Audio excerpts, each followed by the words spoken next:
Hello అండి, అందరికీ బాగున్నారా? ఈరోజు వీడియో ఏంటంటే వెన్నపూస అండి. మా అత్తయ్య అయితే తీస్తుందన్నమాట. రోజు కొంచెం కొంచెం తీసి ఫ్రిడ్జ్లో అయితే పెడతాము. ఫ్రిడ్జ్లో పెట్టడం వల్ల టైట్గా అయితే అయిపోయిందనమాట. ఈరోజు అదంతా తీసైతే వెన్నపూస కరగబెట్టబోతున్నామండి. అది కూడా కట్టెల పొయ్యి మీద. అది ఎలా చేస్తాం అనేది చూడండి. చాలా అంటే చాలా బాగా చేస్తారు మా అత్తయ్య. అసలు కాగబెట్టేటప్పుడే మంచి స్మెల్ వస్తుంది అనమాట. అదిగోండి మొత్తానికి అయితే వేసేసామన్నమాట. పొయ్యి మీద పెట్టేసాము. చాలా ఉందని చెప్పేసి పెద్ద డోక్ష అయితే పెట్టాము. యాక్చువల్గా నేను అని చెప్పాను, గ్యాస్ ఉంది కదా, గ్యాస్ మీద కాగబెడదాం అత్తయ్య అంటే వద్దు, కట్టెల పొయ్యి మీదే టేస్ట్ ఉంటుంది. అసలు నెయ్యి అనే కాదు, ఏ ఐటమ్ అయినా కూడా కట్టెల పొయ్యి మీదే టేస్ట్ ఉంటుంది, మీకేం తెలుసు అని చెప్పేసి మా అత్తయ్య అయితే ఏం పర్లేదు నా దగ్గర కూర్చో, ఓన్లీ వీడియో తీసుకో, నేను కాగబెడతానని చెప్పేసి కాగబెడతానమాట. యాక్చువల్గా ఎప్పుడో కాగబెట్టేవాళ్ళేనండి. నా కోసం అయి పాపం అత్తయ్య అయితే పోస్ట్పోన్ చేసుకున్నారనమాట. చిన్న టిఫిన్లో నెయ్యి అయిపోయింది, కాగబెట్టి పోయాలి, ఇంకా కాకపోతే నేను వీడియో తీసుకుంటానన్నానని చెప్పేసి నా కోసం ఆగారు. ఇంట్లో చిన్న ఫంక్షన్ ఉంటే నేనైతే కొంచెం హడావిడిగా అటు ఇటు తిరగడం, సామాన్ తేవడానికి అయితే వెళ్ళానమాట, మా ఆడపడుచు నేను.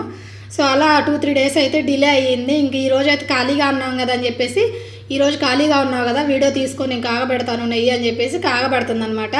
ఇద్దరం అయితే పొయ్యి దగ్గర కూర్చొని ముచ్చట్లు చెప్తా ఉన్నాము. మా అత్తయ్య అయితే కాగబెడతా ఉందన్నమాట. ఇదిగోండి గంట పెట్టి తిప్పుతూ ఉంది చూడండి.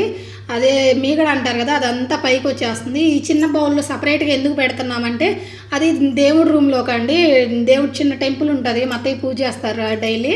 సో ఆ టెంపుల్లో పెడతానికి అనమాట. ఆ టెంపుల్లో చిన్న బాక్స్ లా ఉంటుంది, ఆ బాక్స్లో పెట్టి స్టోర్ చేసి దేవుడి రూమ్లో అయితే పెడతాము. ఎప్పుడు కూడా వెన్నపూస చేసినప్పుడు కొంచెం దేవుడికని సపరేట్గా తీస్తామండి. తీసి వేరే బౌల్లో తీసి ఫ్రిడ్జ్లో అయితే పెడతాము. ఫ్రిడ్జ్లో పెట్టిన తర్వాత దాన్ని కూడా సపరేట్గా కాగబెట్టి అది టెంపుల్ రూమ్లో పెట్టేస్తాము. ఇంక ఇది వచ్చేసి ఇంట్లో యూస్ చేసుకోవడం కోసం అనమాట. చూడండి అంత పాలలాగా తెల్లగా అయితే పైన నురగలాగా వచ్చేస్తుంది అనమాట. అందుకని తిప్పుతూ ఉన్నారు అత్తయ్య అయితే. ఇదిగోండి చూడండి పైన మీగడ ఏంతో కానీ తెల్ల పసుపుగా అయితే ఒక పక్కకు వచ్చేస్తుంది. ఇక మిగతా అదంతా వైట్గా పాలలాగా వచ్చేసింది అనమాట. చూడండి ఇద్దరం చక్కగా ముచ్చట్లు చెప్పుకుంటా చేస్తూ ఉన్నామన్నమాట. నేనైతే వీడియో తీసుకుంటా ఉన్నాను. ఈరోజు అయితే వీడియో అసలు మా అత్తయ్య అంటే చాలా బాగా చేస్తారండి. మా ఇంట్లో అయితే ఎనీ టైం అసలు పాలకు కానీ, నెయ్యి కానీ, పెరుగు కానీ, మజ్జిగ కానీ అసలు ఎప్పుడు ఎనీ టైం అసలు ప్రాబ్లమే ఉండదన్నమాట. తాగిన వాళ్ళకి తాగినన్ని, పరవేసిన వాళ్ళకి పరవేసినన్ని అనమాట. అట్లా ఉంటుంది అనమాట. డైలీ నైట్ పాలే తాగుతారు అందరూ కూడాను. డే టైంలో అయితే మజ్జిగ తాగుతారు. మజ్జిగ కూడా చిక్కగా పాలులాగా చేస్తుంది అత్తయ్య అయితే.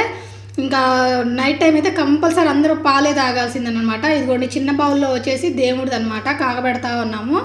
ఇదిగోండి ఇప్పుడైతే ఇంకా మంట స్పీడ్ ఎక్కువ పెంచేసామన్నమాట. త్వరగా ఆగిద్దిలే, ఎండ వస్తుంది ఇక్కడ అని చెప్పేసి. చూడండి ఇదిగో ఇప్పుడైతే అండి ఫైనల్గా అయితే అండి నెయ్యి అయితే రెడీ అయిపోయింది. చూడండి ఎంత బాగుందో కదా. అసలు దగ్గర కూర్చున్న నాకైతే మంచి స్మెల్ వస్తుంది. ఇంక ఇప్పుడైతే ఫైనల్గా అయితే ఫిల్టర్ చేసుకుంటున్నాము. ఇంకా దానిలో ఏమన్నా డస్ట్ పార్టికల్స్ కానీ ఇంకేమన్నా ఉంటే అవి మొత్తం రిమూవ్ అవుతాయి అని చెప్పేసి ఇలా అయితే ఫిల్టర్ చేస్తున్నాం అనమాట. ఎప్పుడు చేసినా కూడా చాలా స్టోర్ చేస్తారండి మా అత్తయ్య అయితే. ఇలాంటి టిఫిన్లో చాలా ఉంటాయి, ఇంకా ఇంట్లో కూడా ఎక్కడో ఉంటాయండి. నేను లాస్ట్ వరకు చూడండి, ఈ వీడియోలో చూపిస్తాను ఖచ్చితంగా. ఇప్పటి వరకు అయితే నాకు కూడా తెలియదు ఉందో లేదో కూడా. ఇది ఇంట్లో పెట్టమని చెప్తారు కదా, అప్పుడు నేను ఖచ్చితంగా అయితే చూపిస్తాను అనమాట. చూడండి ఇంకొక చోట కూడా ఉంటాయి. ఎప్పుడు ఇంటికి ఎవరైనా రిలేటివ్స్ వచ్చినా కూడా పంపిస్తారు.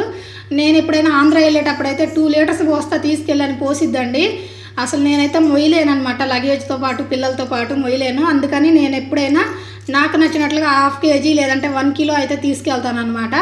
అలా యూస్ చేసుకుంటాము. ఇదిగోండి ఇప్పుడైతే చూడండి ఇంత అయితే వచ్చిందనమాట ఫైనల్గా నెయ్యి అనేది. చూడండి ఎంత బాగుందో కదా, చక్కగా మంచి స్మెల్ అయితే వస్తుంది. ఇదిగోండి చెప్పాను కదా ఇంకా ఉంటుందని చెప్పేసి. ఇది ఇంకొక క్యాన్ అనమాట. ఇదిగోండి ఇది ఇప్పుడు మనం కాగబెట్టుకున్నది చూసారా. ఈ క్యాన్ ఎంత ఉంటుందో అనేది నాకైతే ఐడియా లేదు, ఎన్ని కిలోలు పడుతుందో. మీకు ఐడియా ఉంటే నాకైతే కామెంట్ చేయండి. ఓకేనా ఫ్రెండ్స్? Bye friends.